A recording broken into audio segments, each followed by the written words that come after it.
This is just a really quick apple flan made with bought puff pastry, ready rolled sheets. Just roll them out a bit thinner, cut the edges off like this. So you have a really thin piece of pastry which you prick all over. That's to stop it rising too enthusiastically in the oven. And I put it on a piece of baking parchment. And I always put them on the back of the baking tray, like that, because if you have it in the pan, it's quite difficult to get it out without cracking it. Whereas if you have it like this, you can just slide it off. I'm going to put a bit of jam.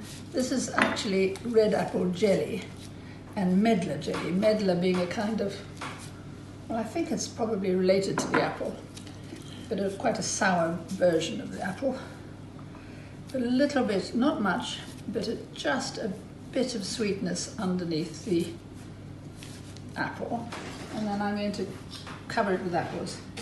Pieces of apple have to be really, really thin. So you cut them really thin like that. You see that I'm using my finger as a guard, and each time I cut a piece, I move the finger back just a tiny bit. But I haven't got my finger like that because then I chop my fingernail off. It's just a bit curved like that. And then you just lay them quite thinly. Don't have them too thick or too deep because they've got to cook fast. I'll go the other way now. And then when you've got all the apples laid out, sprinkle a bit of cinnamon all over it, and then you sprinkle it with sugar. And what should happen in a very hot oven is the top will caramelize because the sugar will melt and become quite toffee-ish.